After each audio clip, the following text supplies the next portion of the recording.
Y se oye, se ve.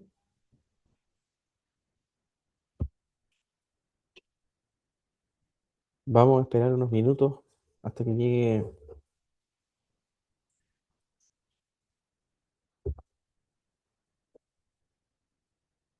hasta que lleguen más personas.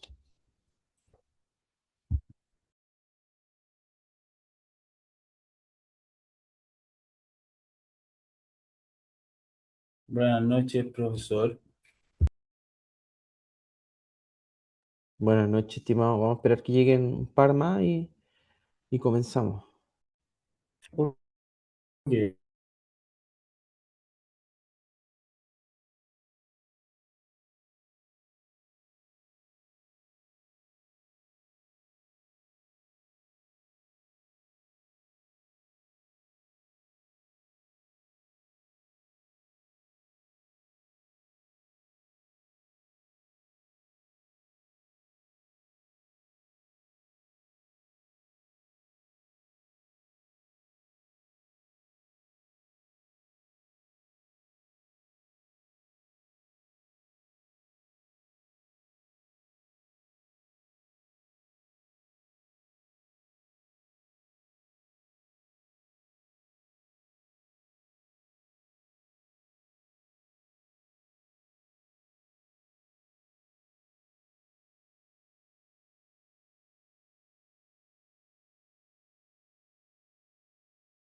Bueno, ya han llegado algunas personas. Vamos a comenzar en esta, la clase número 4. me hablaron de que no podían ver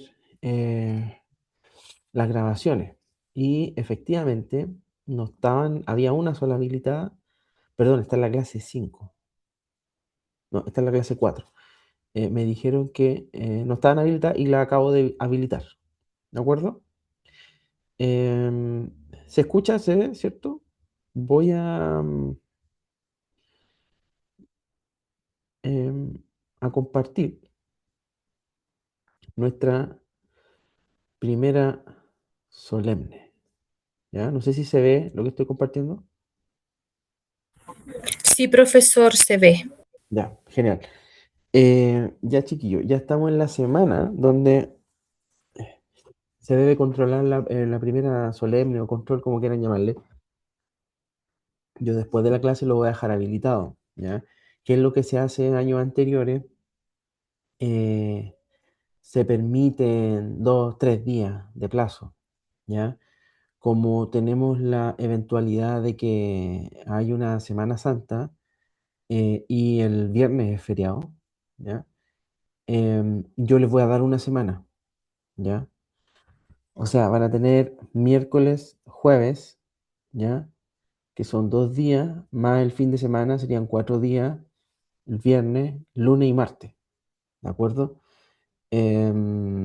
Solo por esta vez, ¿ya? Porque es un trabajo tipo paper, bueno, ahora lo paso a explicar, pero van a tener 7 días, ¿ya? 7 días de corrido para que se puedan sentar, puedan pensar, y solo como primer trabajo, ¿ya? Porque em, les paso a describir cómo es esto, ¿ya?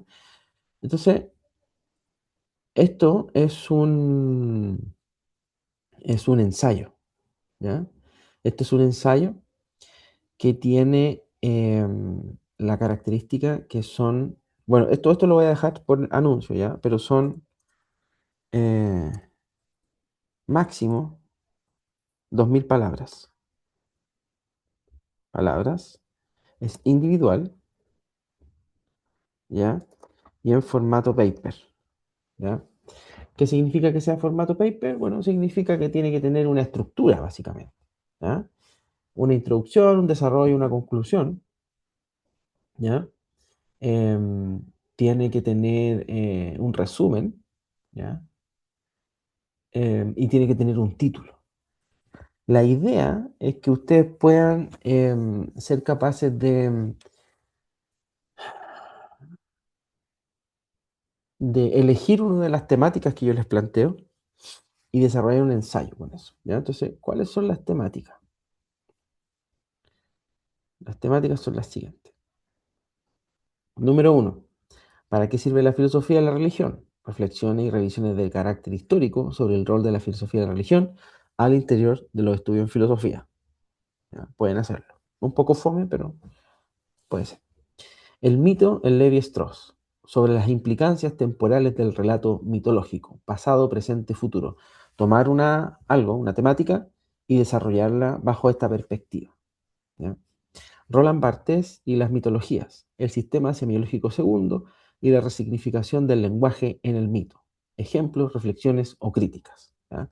Tomar un tema de la contingencia, un tema del pasado y darle una vuelta sobre la resignificación. Lo sagrado y lo profano según Mircea Eliade, sobre el lugar de la cosmogonía, la fractura ontológica y el ser en el relato mitológico, ¿ya? Ahí pueden escoger un tema ustedes, una temática. Lo religioso como experiencia de atemporalidad en el pensamiento de Mircea Eliade, ejemplo en prácticas místicas, ¿ya? Puede elegir prácticas místicas de religiones o prácticas actuales. Sufismo, pentecostalismo, budismo. No hemos pasado en profundidad, de hecho no hemos visto nada pentecostal o budista o sufismo, pero tiene que ver con la atemporalidad en la experiencia religiosa, ¿ya? Como que durante la experiencia carismática, espiritual, el tiempo desaparece y hay una conexión con el todo, ¿ya? Y esa conexión con el todo hace que el tiempo em, se, se vuelva a unir con la eternidad, desaparece la fractura ontológica. Entonces pueden escoger una de estas religiones o alguna de las experiencias y describirla bajo esa perspectiva. Número 6, lo sagrado y lo profano en civilizaciones antiguas. Escoja una civilización antigua y analice su fractura ontológica en función del pensamiento de Mircea Eliade. Ejemplo, lo sagrado y lo profano en la religión de Babilonia. Y número 7, mente bicameral, reflexión y o crítica, ejemplo en la historia de la religión. Entonces ustedes pueden tomar una de estas 7 o pueden proponer otra, ¿ya? En base a los autores, en base a los libros que subí y en base a temáticas que pueden ser totalmente originales. La idea del ensayo, chiquillos, es que ustedes puedan relacionar un autor, pero con una temática. ¿De acuerdo? Puede ser un autor de la bibliografía de la unidad 1 o puede ser cualquier otro autor, pero que tenga que ver con el tema. ¿Se entiende?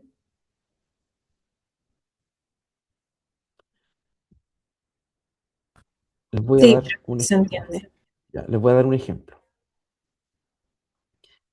A ver, ya, voy a poner esto. No es por ser egocéntrico, pero es como para que entiendan un poquito lo que, no lo que se espera en forma, sino en fondo. ¿Ya? Entonces voy a compartir una columna que escribí en mi LinkedIn, ya, o sea, olvídense que me van a publicar esto en un diario. Yo no sé si se ve.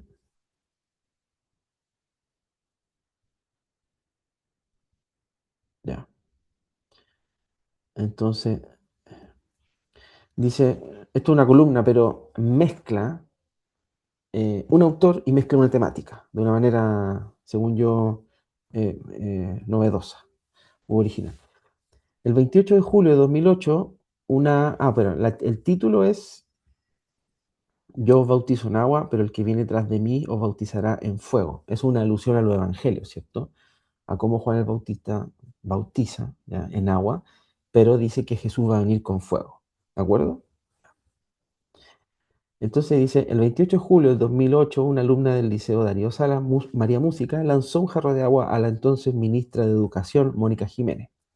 El agua operó como un rito invertido. En lugar de integrar, como en el bautismo cristiano, separa.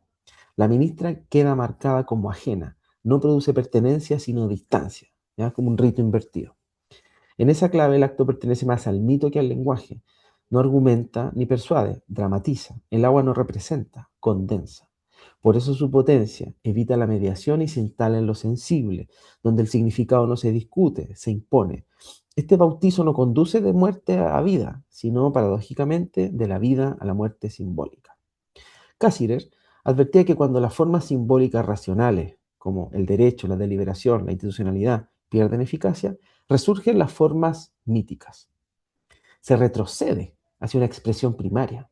Dejamos de mediar con palabra y comenzamos a imponer sentido mediante actos. El conflicto deja de argumentarse y pasa a escenificarse. El mito en rigor nunca desaparece, permanece latente, y cuando emerge lo hace con una intensidad que desborda el lenguaje y reduce el espacio de la mediación. Quien sacrifica no dialoga con la víctima, ejecuta un rito esperando una respuesta que no es humana. Tras el episodio, la madre María Música pidió no criminalizar y el presidente del Colegio de Profesores, Mario Aguilar, llamó a que el tratamiento se mantuviera en el marco de lo pedagógico. Habían esas reacciones una intuición correcta, aunque no explicitada. No se estaba frente a una simple falta disciplinaria, sino ante una escena cargada de sentido simbólico. La alumna no era solo autora del acto, también era su vehículo. Pero el símbolo no se detiene y en algún punto casi imperceptible se produce el tránsito del agua al fuego. El agua admite ambigüedad, incluso reversibilidad, en el paso que anuncia Juan el Bautista cuando distingue su bautismo en agua del que vendrá en fuego. Uno prepara en agua, el otro arrasa para rehacer. Ese desplazamiento encuentra ecos inquietantes. En octubre de 2025, un profesor del Internado Nacional Barro Arana fue rociado con benzina en medio de una jornada de violencia escolar. El acto no se consumó, pero la escena estaba ahí. El rito había escalado de nivel. No son solo actos de destrucción, son gestos que buscan sentido, catarsis, visibilidad de parte de los dioses. Allí, algunos encuentran una forma de pertenecer que la sala de clase ya no ofrece. El aula enseña contenidos, el fuego, identidad. Y mientras tanto, durante años, expertos, comisiones y autoridades han intentado analizar el fenómeno en informes y mesas de trabajo, confiando en que la racionalidad institucional bastará para contenerlo. Pero cuando el lenguaje pierde eficacia, el símbolo ocupa su lugar. Y entonces ya no se trata de agua, se trata de fuego. Ustedes también pueden ocupar imágenes, pero esa es una analogía, ¿ya? Esa es una analogía a esta parte del Evangelio tan famosa, ¿ya? Esta analogía del Evangelio ocupa como sustrato la religión cristiana, ocupo un autor como el Cáceres, y ocupa una contingencia nacional, ¿ya? Ahora, no digo que ustedes tienen que hacer esto, pero es como para que vayan entendiendo cuál es el tipo de ensayo que yo espero leer, ¿ya? El año pasado, un alumno llegó con un muy buen ensayo, de hecho lo publiqué en LinkedIn y le di 20.000 pesos porque le borré su nombre y le puse el mío. Un poco de humor, señoras y señores. Em, y le habló de Parisi y Evita Perón, ¿ya? Evita Perón y el surgimiento del justicialismo en Argentina, y la encarnación que ella hacía de la clase baja y de la clase media, ¿ya? Evita Perón era el pueblo, básicamente, ¿ya? Era el Estado, ¿ya? Era la encarnación de una clase social históricamente deprivada, históricamente despreciada.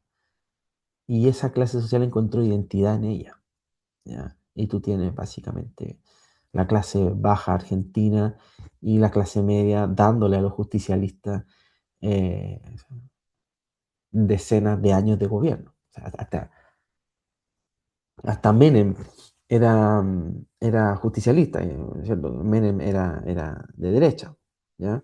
Entonces, básicamente, básicamente eso es lo que yo espero, ¿ya? Eso es lo que hizo ese alumno, a mí me gustó.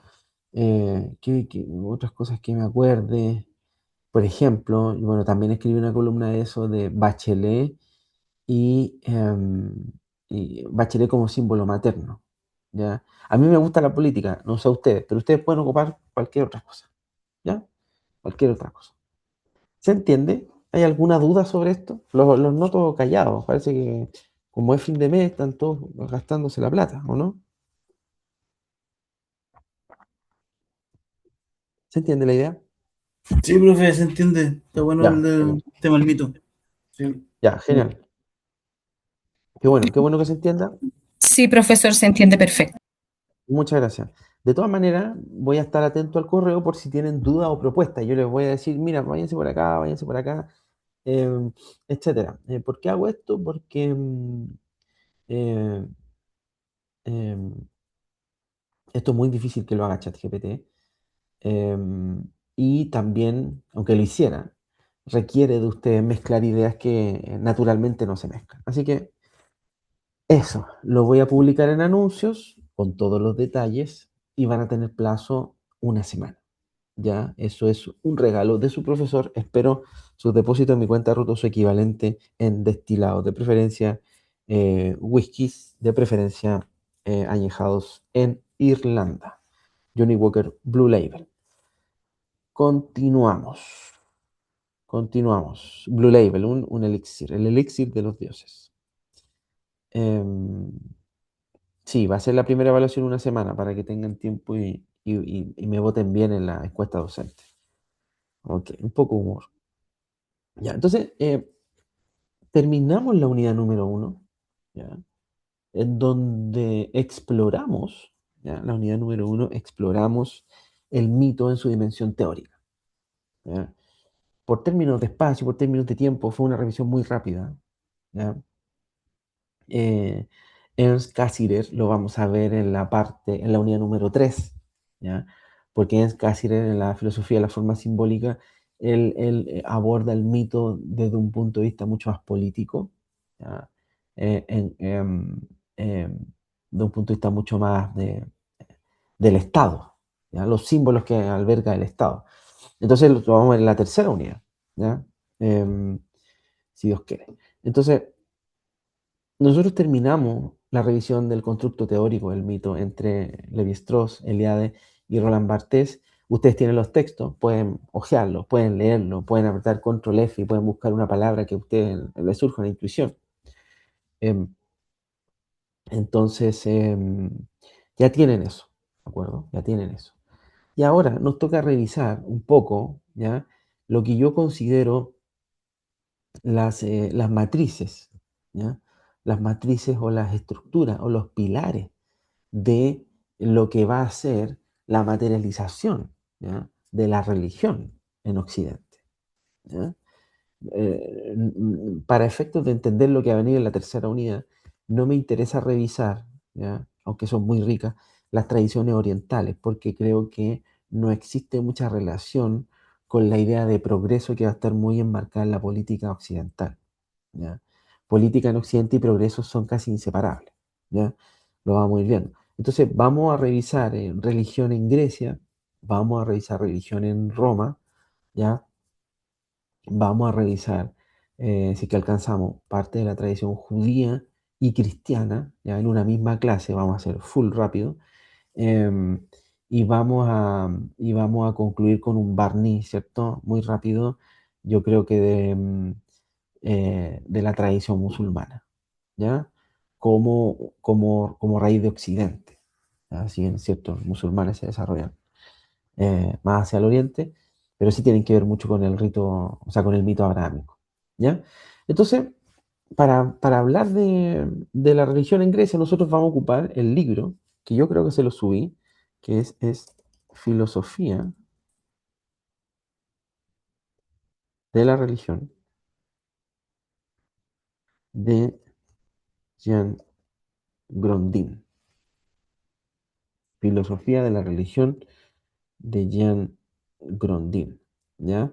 Es este señor que divide la evolución de la religión en la Grecia antigua, ¿ya? Y esta división que tengo acá es de él, ¿de acuerdo? Entonces, él en su libro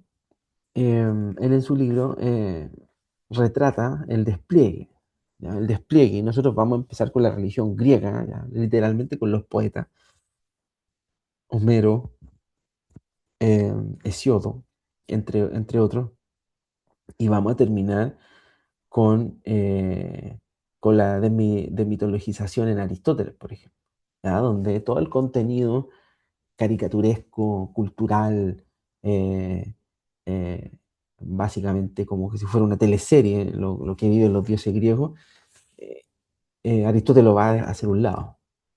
Va a decir, no, o sea, vamos a ir a la esencia primera, vamos a entender lo divino como movimiento, ¿ya?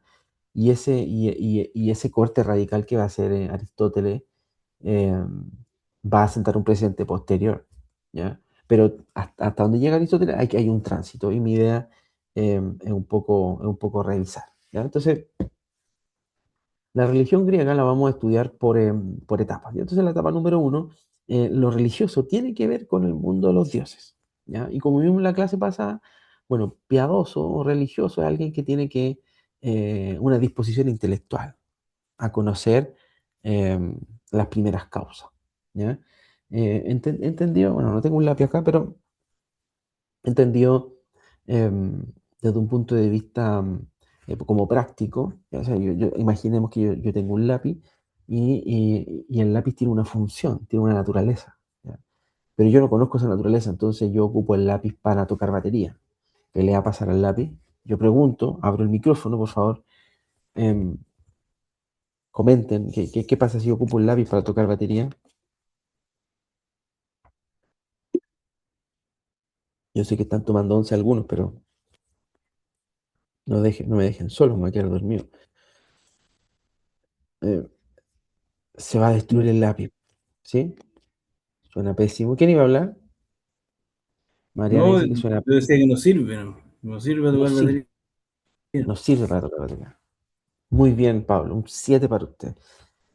No sirve, ¿ya? Entonces, para los griegos, eh, yo no puedo ocupar algo para lo que no está destinado a usar. Entonces el lápiz se va a romper porque no está hecho, no es su naturaleza es escribir, ¿ya? Entonces, la cosmovisión griega, una cosmovisión em, de alguna manera racionalista, ¿ya? Una tradición racionalista que identifica cada objeto y cada ente conforme a una naturaleza específica, ¿ya? Entonces, para empezar, la sabiduría es descubrir esa naturaleza. Y quien descubre la naturaleza de las cosas, entiende cómo funcionan las cosas y le saca provecho en función de las cosas. La pregunta es, ¿cómo entender la naturaleza del universo? Y cómo entender un poco más allá la naturaleza del ser. ¿Ya? O sea, si yo entiendo la naturaleza del ser, y esto es un desafío desde los presocráticos, ¿ya? Pasando por Platón, pasando por Aristóteles, porque si descubro la esencia de todo, si descubro el ser de todo, entonces voy a poder descubrir la naturaleza de todas las cosas y cómo funcionan en su conjunto. ¿Ya? Eso es como un marco general de la cosmovisión griega en general. ¿Ya? Em, Sin embargo, esta cosmovisión, que es eminentemente racionalista, ¿ya? Es resultado de un tránsito, y ese tránsito comienza con poesía. ¿Ya? Todo gran pueblo tiene en su origen a poetas. ¿Ya? Todo gran pueblo. Chile es una nación de poetas porque nosotros estamos entre el Océano Pacífico, la cordillera de los Andes, estamos aprisionados, ya no podemos escapar. Eh, eh, bueno, Sergio Villalobos, historiadores, poetas, Armando Uribe, otro historiador, Alfredo Joselin-Holt, describen este Chile que se va desgarrando, se va deshaciendo a medida que avanzamos al sur, este Chile que está en el fin del mundo, este Chile donde los primeros españoles llegan a morir y los que se devuelven son denominados rotos cuando Almagro llega al Perú, este Chile que tiene un desierto de entrada, tiene un filtro, ¿ya? Pero tiene riqueza en el sur.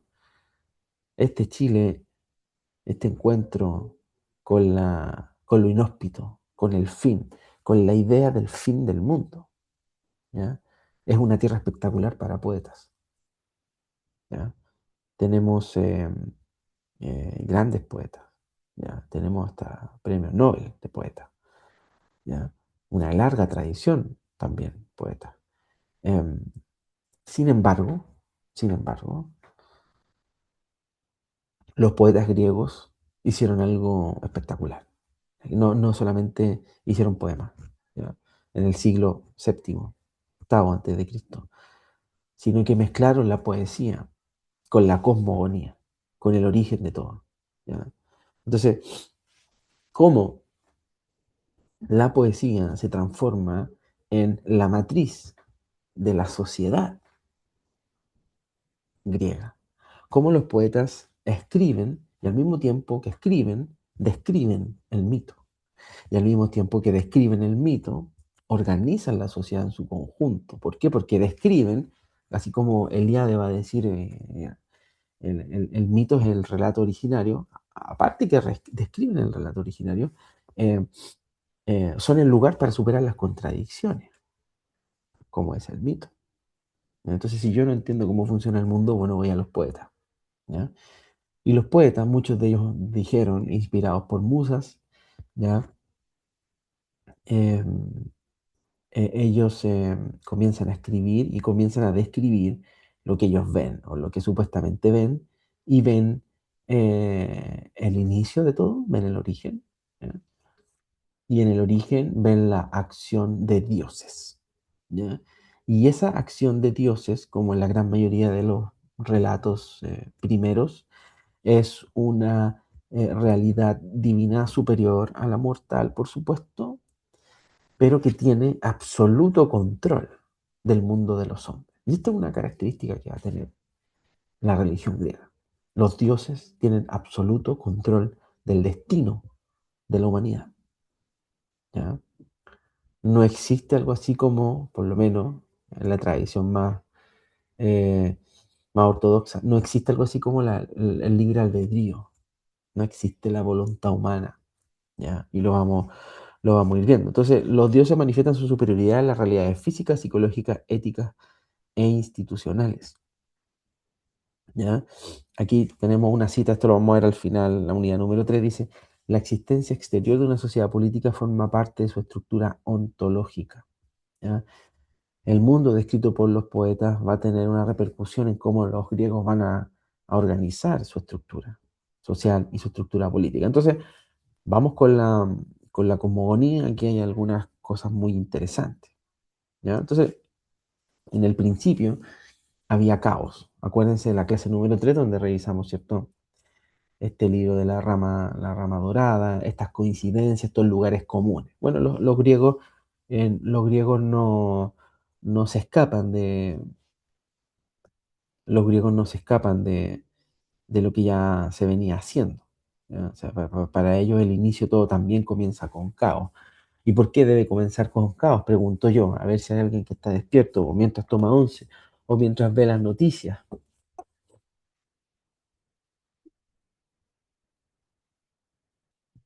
de la ministra de la Mujer, que no despidió le pidió la renuncia a una directora con cáncer. ¿Por qué hay caos al principio?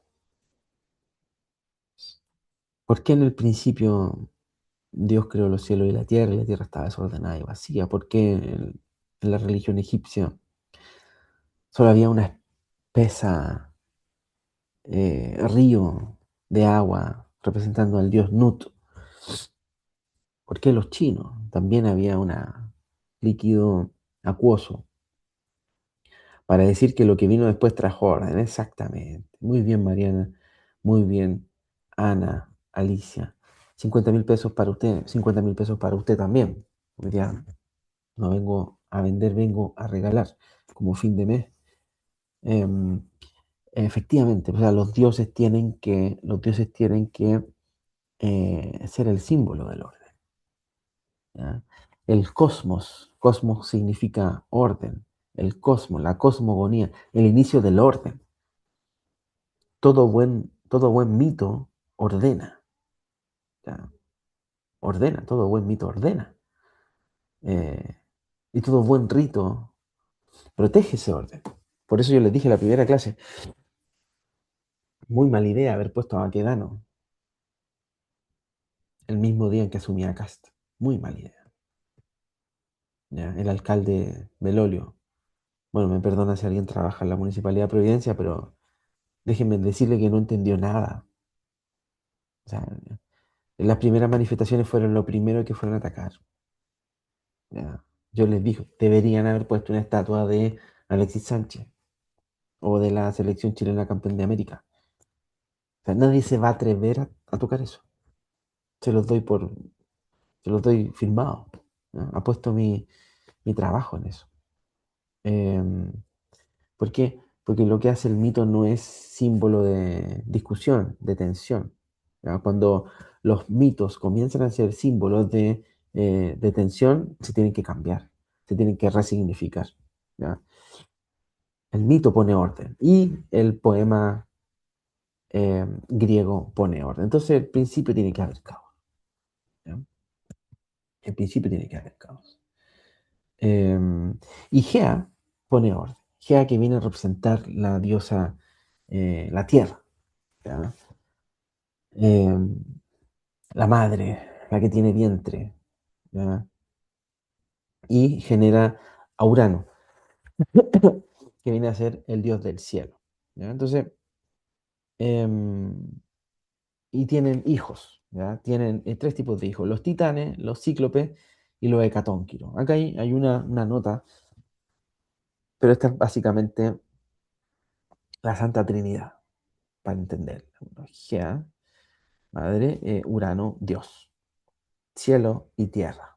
Y en medio, fractura ontológica. En la fractura ontológica siempre tiene que haber un héroe, un titán, ¿ya? Un cíclope, un ser sobrenatural, básicamente. Un ser sobrenatural. Bueno, y en toda mitología existe cielo, tierra, seres sobrenaturales en medio, ¿ya? Entonces, mientras nacían los hijos, Urano los aprisionaba dentro de Gea, ¿ya? En el Tártaro. El dolor en Gea, ella se cansa y libera a su hijo más joven, ¿ya? Llamado el titán Cronos, el tiempo, y le pide que tome para sí el reino del universo. Cronos mientras Urano dormía, ataca los testículos de Urano. Y Cronos se hace como señor de todo el universo. Libera a los titanes, encarcela a Urano, y cuando sucede eso, Urano le profetiza a Cronos que va a perder el trono de la misma manera en que él está usurpando el trono. ¿Ya? Esto es una teleserie venezolana, o sea, esto es drama puro. ¿Ya? Uno podría decir, pero profesor, ¿cómo esto ordena a una de las sociedades más desarrolladas o racionalistas que hubo en la historia? Em, Porque aquí hay que ver los símbolos. ¿Ya? Aquí hay que ver los símbolos. Y el primer símbolo es el símbolo de la desconfianza. ¿Ya? ¿Cómo un padre desconfía que sus propios hijos le van a quitar el trono? ¿Ya? Em, y cómo en pos de eso los encarcela. ¿Ya? No solo la desconfianza, y aquí para la psicología posterior van a encontrar muchos síndromes y muchas patologías, ¿cierto? Pero cómo un hombre se pone celoso de sus hijos, ¿ah? Y decide encarcelarlo. ¿Ya? Eh, no deja que los hijos tengan su identidad, crezcan, se desarrollen, sino que tiene que tener el control porque está tan asustado de que si no siente que tiene el control, le van a quitar su posición como padre. ¿De acuerdo? Ese es Urano. Eso representa a Urano. ¿Ya? Em, y que es más poético que lo castren, que le corten los testículos. ¿Ya? Pierde su virilidad, pierde su posición. Y aquello que temía le resultó ser. ¿Ya? Pero aquí hay algo fundamental, ¿ya? Y es el valor de la profecía en la religión griega. El valor de la profecía en la religión griega, para mí, ¿ya? Es tanto o más importante que el rol de la profecía en la escatología judía o en la escatología cristiana, donde nosotros vemos presente como rol protagónico a los profetas y a la profecía. En este caso, la profecía marca el destino. Y miren qué profundo acá. El padre le dice que va a terminar, el hijo va a terminar como él. ¿Ya? Y aquí los griegos sientan uno de los principios más importantes de su religión. No te puedes escapar del destino. Hay un sentido, hay un sentimiento, hay una narrativa absolutamente trágica. No te puedes escapar de la tragedia. Lo que los dioses dicen de ti, eso va a ser. Entonces, eh, efectivamente, Cronos se hace rey del universo. Nace la era de oro de los hombres. ¿Ya? No hay necesidad. Sin embargo, Cronos hereda esta patología, psicopatología de su padre. Y lo que muchos juramos no repetir de nuestros padres, en algún momento de la vida trata de salir a través de nuestros poros, porque pareciera que lo cargamos en nuestra sangre, en nuestro temperamento, en nuestros modos de ser, sin querer, y aunque juramos no ser como nuestros padres, de un momento a otro nos vemos, nos reconocemos en ellos, en cómo actuamos, ¿ya? En nuestras limitaciones, en nuestros defectos, también en nuestras virtudes, pero indistintamente eh, nos vemos como ellos, a pesar de habernos alejado de ellos, ¿ya? Y esto es una cuestión profunda, porque em, el asunto aquí es básicamente que se confirma lo que años después se iba a confirmar. La información genética condiciona en mayor o menor grado de padre a hijo, ¿ya? De madre a hijo, ¿ya? Y los griegos entendieron eso a la perfección. Entonces Cronos se vuelve tirano, entra el temor en él, como una especie de maldición generacional, repite el patrón de su padre. Y se casa con Rea, pero aquí Cronos devora a sus hijos para que no se vuelvan contra él. ¿Ya? Y aquí está esta famosa, yo no sé si se ve lo que estoy proyectando acá, esta famosa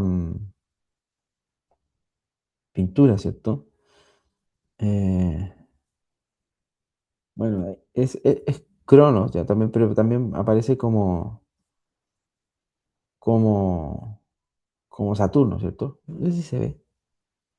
Se ve la pintura que estoy proyectando, ¿no?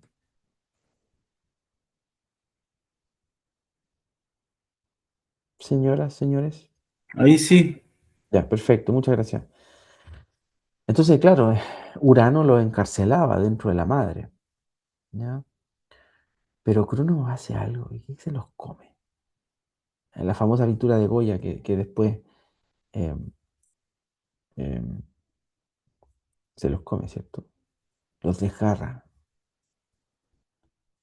¿Ya? Es la otra pintura de Saturno, ¿cierto? Saturno devorando a su hijo, ¿ya?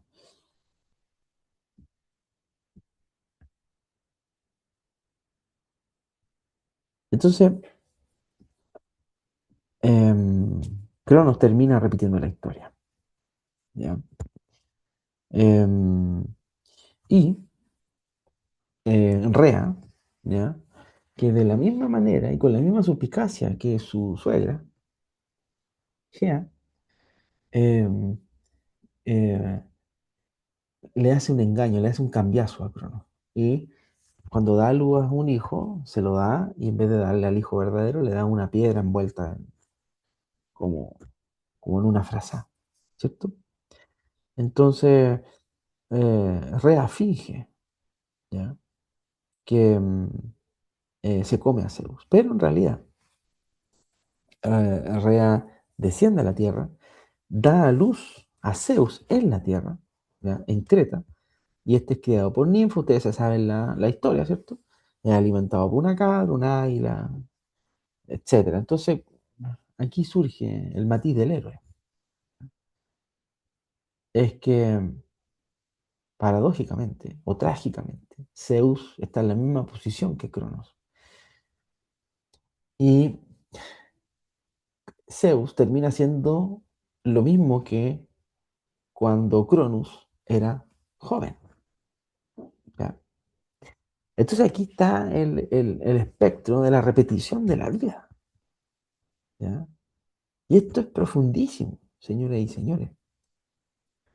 ¿Cuántos de nosotros juramos nunca endeudarnos ni pasar por los errores que nuestros padres pasaron, pero de repente, trágicamente, tuvimos un accidente o alguien se enfermó, tuvimos que ocupar la tarjeta de crédito, tuvimos que endeudarnos, algún niño se enfermó, hubo una deuda impaga y la tragedia apareció. Pablo, Sí, y decir que es como el sino de la vida, es como de repente a veces como una profecía, como dice usted, y a veces como una profecía autocumplida, porque uno realmente reniega justamente de los padres, de las madres, de los hermanos también, y uno de repente inconscientemente cae en ese abismo o en esa circunstancia que tiene que actuar como el padre por una cosa inconsciente, como dice usted, como van los genes, se transmite, se hereda, pero es bien, bien loco, bien, bien paradojal también, porque uno reniega mucho yo por lo menos reniego mucho de cómo era mi papá, y a veces me veo en ese acto, en ese gesto, entonces muy, muy humano también, yo creo. sí, yo creo que todo en algún punto, o sea, nos quejamos, bueno, yo no conozco su realidad, pero siempre existió como que cuando yo lo hago lo voy a hacer mejor. Y sí, muchas veces sí, pero también muchas veces no. Y esto del ciclo de la vida, de la profecía autocumplida, del sentido trágico, esto está presente también en el tronco abrámico, ¿ya? Y nosotros tenemos textos en el Antiguo, en el Nuevo, en la, en la, en el Corán, ¿ya? De cómo la maldición o la bendición visita de generación en generación, ¿ya? Y efectivamente, por alguna otra razón, los dioses o Dios marcan generaciones, ¿ya? O con la maldición o con la bendición. Y es relativamente difícil salirse de eso. Para los griegos era imposible salirse de eso. Ya para los judíos, otra la historia, para los musulmanes otra la historia, para los cristianos otra la historia. Estamos hablando de Occidente, ¿ya? Em, eh, eh, y para muchos de los orientales no es ni siquiera una opción salirse, sino hasta morir. Y recién en la próxima vida, en función del karma y el dharma, uno podría llegar a zafarse del destino trágico. Y si fuiste bueno en esta vida, en la próxima vida te reencarnarás en un rey. Y si fuiste malo o muy malo en esta vida, en la próxima vida te vas a reencarnar en un profesor de filosofía de la religión.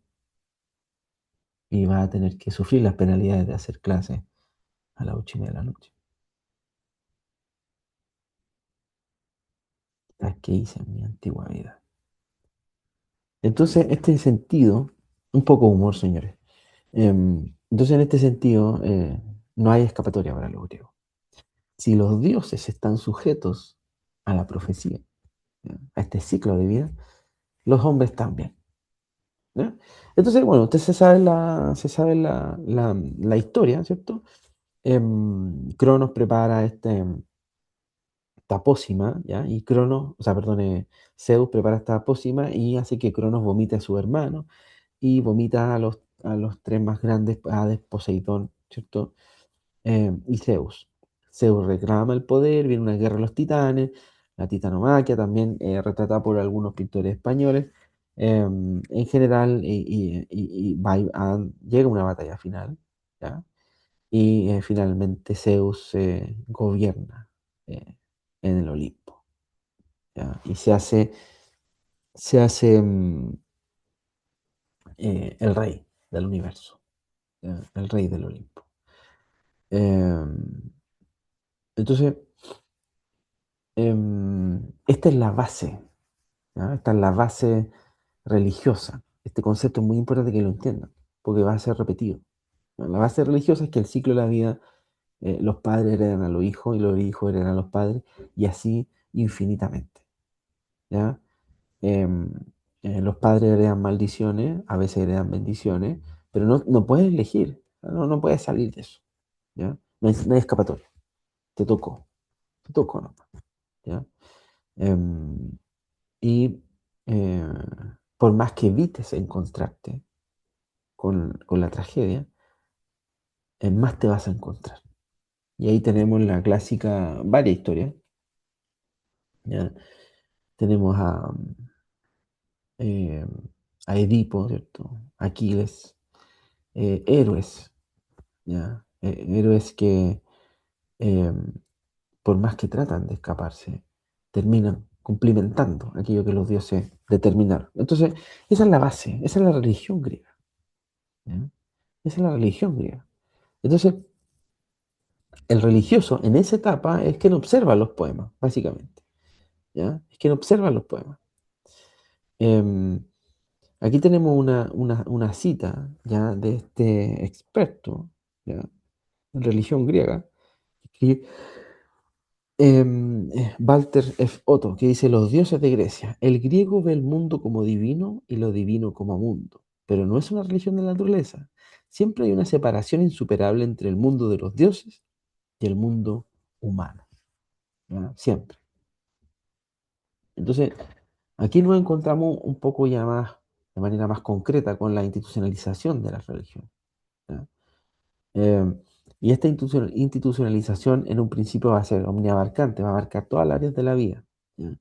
Y a medida que la cultura griega se va desarrollando, ¿ya? Va encontrando lugar expresiones de esta religión. Entonces, aquí en este apartado nosotros vamos a encontrar el culto público y el culto privado, ¿ya?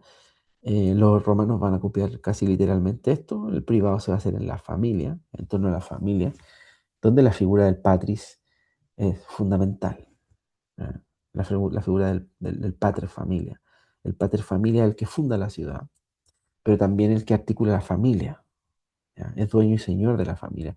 Y al mismo tiempo representa al arconte o al distrito, ¿ya? De su región. ¿Ya?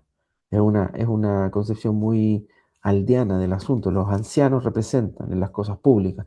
Quien no es capaz de dominarse a sí mismo, no es capaz de dominar a la familia. Quien no es capaz de dominar a la familia, no puede dominar sobre los asuntos públicos. Por eso es importante que un pater respetado eh, adore a los dioses familiares. ¿Ya? En cada hogar se hallaba un altar donde se rendía culto a este, a Zeus, los espíritus de los familiares difuntos. Esto variaba, ¿ya? Después, con el surgimiento o profundización de las clases sociales, hay dioses para los ricos, hay dioses para los pobres, ¿ya? Esto se va a hacer muy latente en la cultura romana que vamos a ver después. Entonces, tenemos dioses de primera generación, tenemos dioses de segunda generación, de tercera y hasta de cuarta generación, en una amalgama poética en donde escritores posteriores van adaptando, ¿cierto? Y van agregando en esto así como la saga de los Pokémon, ¿ya? Son 150, pero después aparecen más, ¿ya? No digo que eran 150 dioses, pero me entendieron la idea. Entonces, tenemos los dioses de primera generación, ¿ya? Que son, dicho sea de paso, los dioses pilares de todo culto familiar, de toda familia, ¿ya? Y en ese sentido, a los que se eleva incienso, ¿ya? Son aquellos dioses de los cuales yo necesito, ¿ya? Algún favor o alguna providencia. Ahora, si usted me dice, es posible, ¿ya? Vencer al dios o desviar en algo su designio, bueno, de eso se trata el héroe, ¿ya? Parte de los relatos heroicos es un poco eso.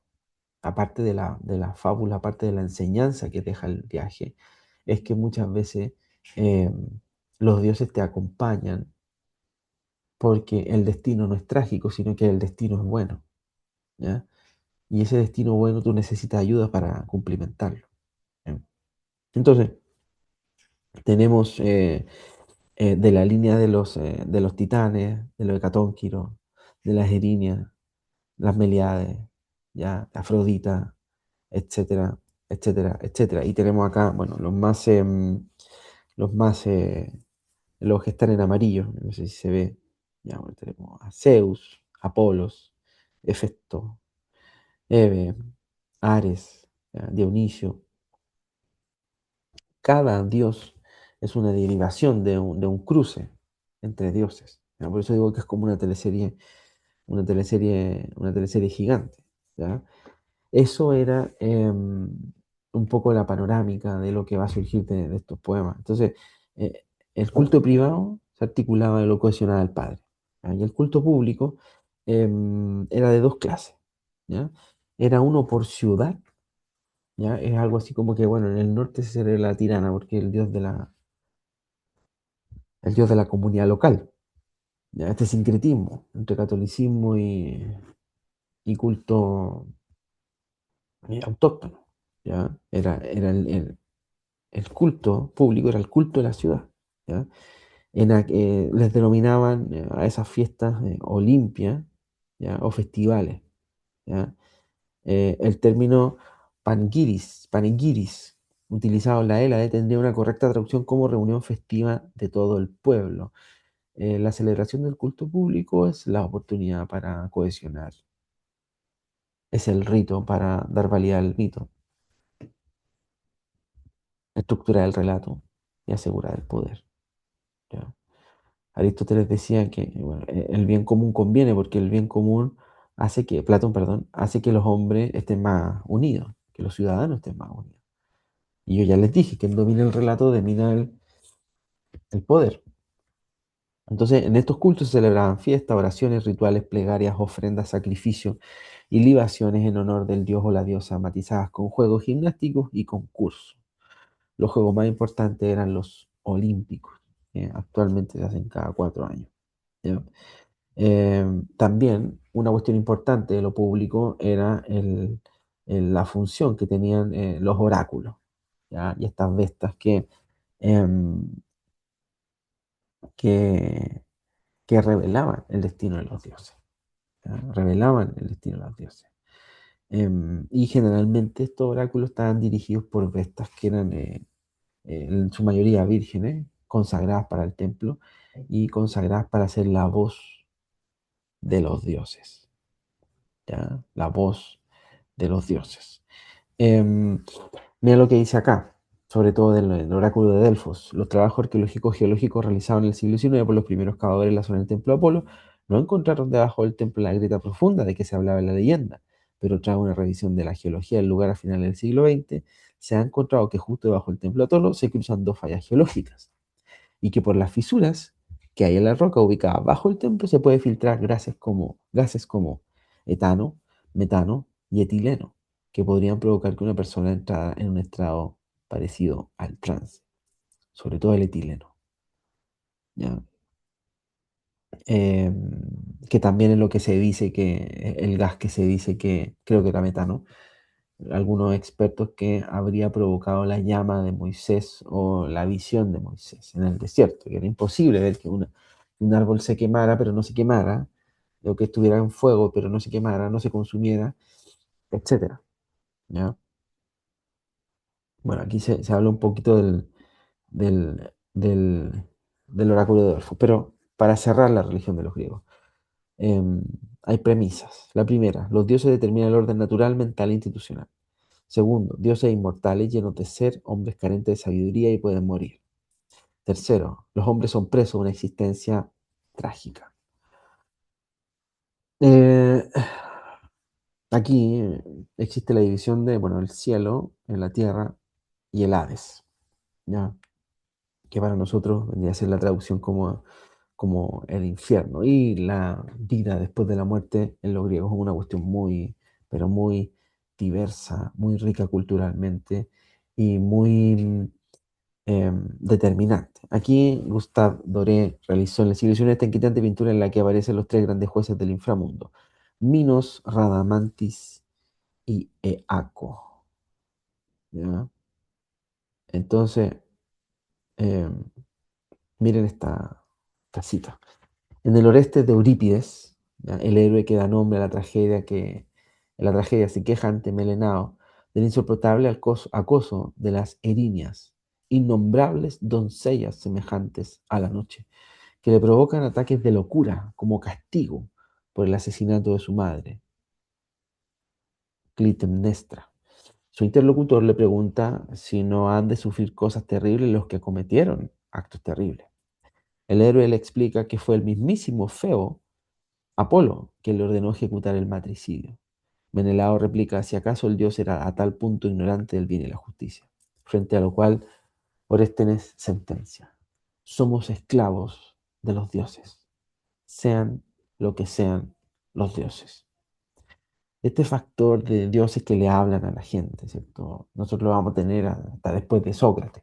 El mismo Sócrates va a retratar en la apología a Sócrates que le habla que le habla un daimon, un demonio.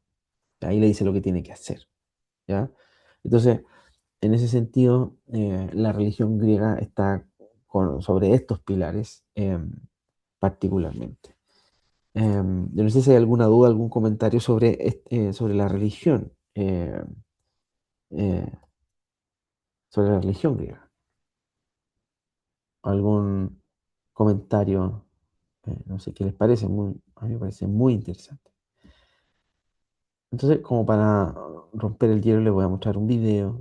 Yo sé que muchos han visto, pero que es una manera muy lúdica y muy chistosa. Yo no sé si se ve, de conocer a Zeus. Sí, sí se ve, profesor. Ya.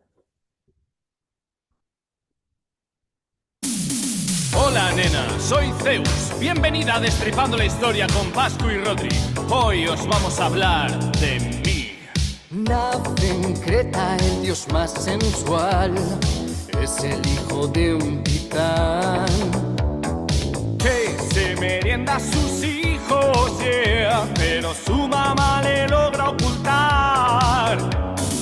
Se cría en una cueva y una cabra le da de mamar. Se entrena con la idea de a Cronos derrotar. Zeus le da a su padre una poción y a sus hijos vómito. Zeus con sus hermanos le dejó encerrado en el Tártaro. El mundo entero se repartió con Hades y Poseidón. Él se queda el Olimpo, yeah, donde empieza a ligar sin control. Lo intenta con su hermana y ella le rechaza más de una vez. Pero al final la engaña y se casa con él. Zeus, estar casado no es razón para no ser muy golfo. Zeus a muchos hijos engendró y con ellos también mojó. Ese águila que va por ti Es Zeus, la lluvia de oro que cae sobre ti. Es Zeus, ese cisne que hay ahí. es Zeus, y tu amiga de siempre, oh sí. Es Zeus, Se transformó en su hermano para con su nieta poder picar. y con su tía estuvo 9 días sin parar. Zeus, aunque tu madre lo ocultó, era aquel fontanero. Zeus, hoy puede que esté en tu salón, suplantando a tu perro. Zeus, la la y la la y la la, la y la la y la. Bueno, un poco humor lúdico, pero representa este mundo de los dioses, que al final va a hacer bolsa, realmente, Aristóteles. Ya lo va a hacer bolsa. Pero continuamos. Entonces, la segunda etapa son los filósofos presocráticos y la religión. ¿Ya? Los filósofos presocráticos comienzan a ser el germen de esta sociedad racionalista. ¿Ya? A ver, tenemos un comentario. David dice, ja, ja, ja. Si la mitología griega no mencionara las relaciones de Zeus, perdería como tres cuartos de historia. Sí, pero eso también te habla de la omnipresencia de Zeus, del dios. ¿Ya? El dios que, que quizás no puede estar en todo lugar al mismo tiempo, pero sí puede dejar su semilla en todo tiempo. ¿Ya? Y es muy importante también cómo va a formar la cultura sexual de los griegos, que son un pueblo como los romanos, al mismo tiempo pudoroso de ciertas costumbres, pero, pero muy liberales para nosotros en otras. ¿Ya? Y digo liberales por las relaciones que había, las relaciones sexuales que habían entre discípulos y maestros. ¿Ya? Que era una cuestión, no sé si una tendencia, pero era muy común. ¿Ya? Muy común. Eso. Y también con el culto al cuerpo. Ana dice, Destripando la Historia siempre usa tumor, pero también se apegan al mito original, mucho más que otras adaptaciones modernas. Sí, así es. Damos la bienvenida a don Cristian Gutiérrez, pero bueno, ya estamos terminando, así que nos vemos la próxima semana. Un poco de humor. Entonces los presocráticos empiezan a vaciar un poco de contenido esta historia, estas telenovelas, ¿ya? Como que Zeus se mete con todo y con todas, ¿ya? Cómo Zeus se mete hasta con animales, ¿ya? O sea, no tiene ningún sentido. No, pues los presocráticos no heredan el mito en sí, pero sí su forma. Extraen lecciones de sabiduría que trasladan a su sistema filosófico. Entonces aquí, vamos más rápido, eh, los presocráticos empiezan a encontrar ciertas esencias en la naturaleza, ¿ya? Y las comienzan a interpretar o a reinterpretar según un punto de vista lógico, ¿ya? Aquí prima la lógica. Entonces, tenemos, por ejemplo, Tales de Mileto, considerado uno de los primeros filósofos griegos. No niega a los dioses, pero los diluye en la naturaleza. Dice, todo está lleno de dioses. Lo divino está en lo natural, ¿ya? Anaximandro reemplaza a los dioses por un principio abstracto, el apeiron, ¿ya? Como origen de todo. Anaxímenes, naturaleza divino, el aire como principio vital y casi divino. Genófanes critica afrontar a los dioses tradicionales. Los dioses son proyecciones humanas, antropomorfismo. Aquí Genófanes es un antecedente de lo que va a pasar. Y también lo que va a decir Feuerbach, que no lo vamos a ver, pero eh, en el origen del cristianismo, creo, de Feuerbach, a finales del siglo XIX, él va a decir que, bueno, el cristianismo es básicamente las proyecciones de las debilidades e impotencias humanas, ¿ya? Y de ahí se va a tomar Marx, quien va a ser eh, eh, eh, un seguidor de Feuerbach. No, no sé cuánto se demoran em, en años, ¿ya? Eh, Marx, sí, exactamente. De hecho, de su tesis sobre Feuerbach, Marx. Heráclito reinterpreta lo divino como ley universal. El logos ordena el cosmos, más que dioses personales. Entonces se dan cuenta que se empieza a despersonalizar esta cuestión. Parménides, etcétera, Empédocles, Anaxágoras, ¿ya? Y Demócrito, ¿ya? Aquí comienza también lo escéptico, Pirrón, ¿ya? Eh, efectivamente, comienzan a reinterpretar lo divino, la esencia divina como una expresión de la naturaleza y un orden, ¿ya? Un orden que se registra por el movimiento. Son la misma divinidad poderosa, pero tienen distintos nombres. Aquí está la famosa frase de Protágoras que dice: sobre los dioses no puedo saber ni que existen ni que no existen, ni cuál es su forma, porque hay muchos obstáculos para el conocimiento, la oscuridad del asunto y la brevedad de la vida humana, ¿ya? Entonces aquí va a surgir la noción de mito, ¿ya? La etimología de mito, ¿ya? Narración maravillosa, situada fuera del tiempo histórico y protagonizada por personajes de carácter divino o heroico. Historia ficticia, ¿ya? O personaje literario artístico que encarna algún aspecto universal de la condición humana. La lectura alegórica de los mitos nacida en Grecia alrededor del siglo VI de Cristo y continúa en la época helenística, propone interpretar a los dioses como personificaciones de elementos naturales. Dicha incipiente racionalización del mito desarrollada a partir de la física presocrática es llevada a cabo por intérpretes como Metrodoro de Lampasco y Taégenes de Regio, ambos alegoristas de los poemas y dioses homéricos. Entonces recepcionan los presocráticos los poemas y dicen, mire, esto tiene un lenguaje simbólico, ¿ya? Nos van a dar enseñanza, pero estos son mitos, ¿ya? Porque realmente nos interesa conocer racionalmente el origen de las cosas, ¿ya? Y ahí llegamos de la religión a la metafísica, a la racionalización absoluta del mito, para propósitos filosóficos. Se reemplaza el contenido folclórico por uno racionalista, ¿ya? Porque se comienza esta digresión cuestionando de que Zeus tenga hijos con cabra, ¿ya? Cuestionando de que de que Urano se comía de que Crono se comía a su hijo, o sea, ¿cómo? Entonces, socava los principios, ¿ya? De este folclore, de esta religión luego se vuelve folclore, ¿ya?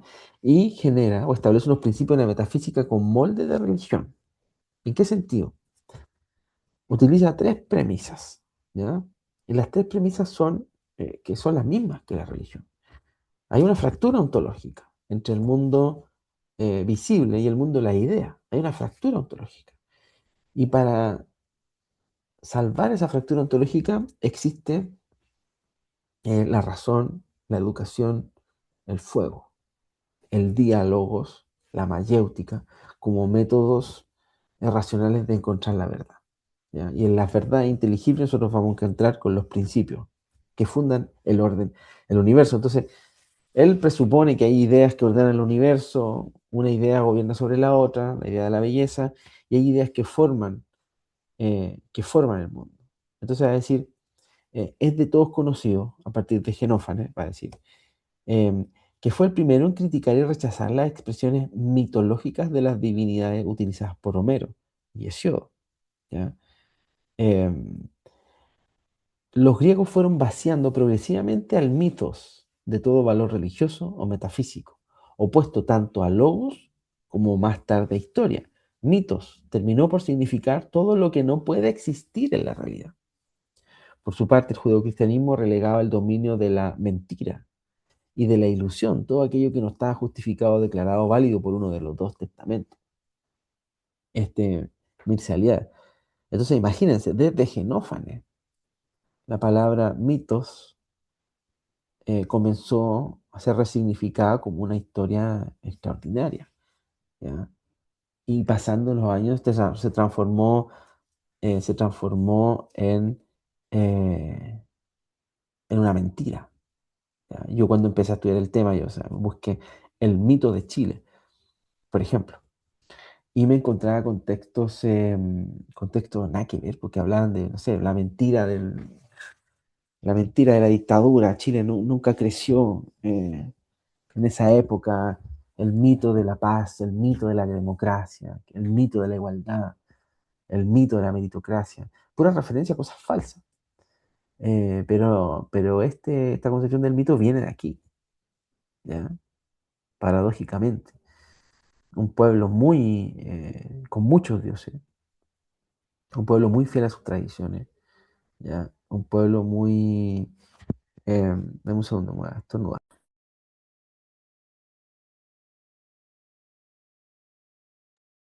Eh, muy religioso, en el encuentro con otras culturas, con la cultura romana y posteriormente con la cultura cristiana. Me recuerdo al apóstol Pablo visitando, ¿cierto?, el Areópago y citando a los poetas. ¿Ya? Disculpe. Citando a los poetas, Pablo, ¿cierto? Tratando de meter a toda costa el evangelio ahí. Se da cuenta de que son en extremo religiosos. ¿Ya?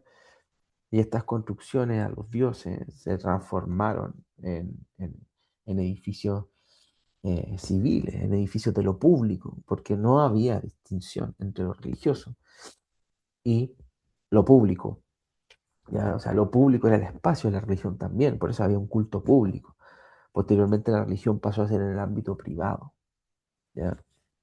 Y esto sobre todo en Chile desde la Constitución de 1925. Vamos a tener una clase de religión en Chile. Que aquí yo les tengo de todo, chiquillos. Mientras ustedes me depositen, yo puedo hablar a la carta. ¿De acuerdo? Entonces, en ese sentido, en estas tres primeras etapas, nosotros vemos la evolución de la religión griega. Lo que comenzó siendo una telenovela, ¿ya? Evolucionó, fue desplegándose hasta los presocráticos que sacaron la telenovela, pero comenzaron a reducir el origen del movimiento, el origen de todo en cierto elemento, agua, fuego, eh, etcétera, ¿ya? Para terminar en una reinterpretación del mito como historias extraordinarias, que tenían, por cierto, su enseñanza, pero que no se condensían con la realidad. ¿Entienden? Bueno, eso, yo no sé si hay algún comentario que les parece o alguna reflexión final.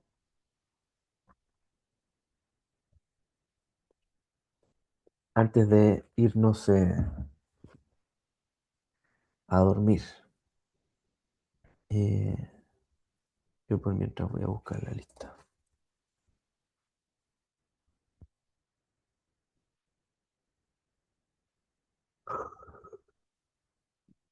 Vamos.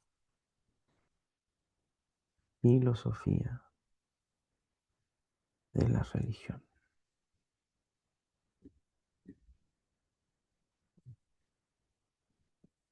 Vamos entonces.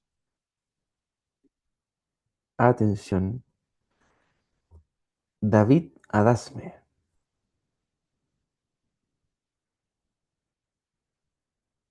David Adasme. Presente, profe. Ya, está tomando 11, David. Comparta por lo menos con David. Valeria García.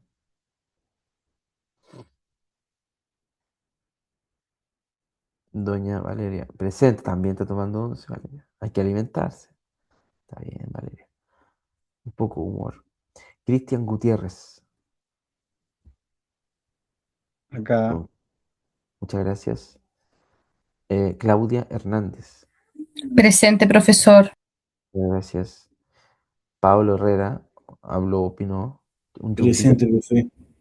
Muchas gracias. Sebastián López. Presente, profesor. Muchas gracias. Mariana Negredo.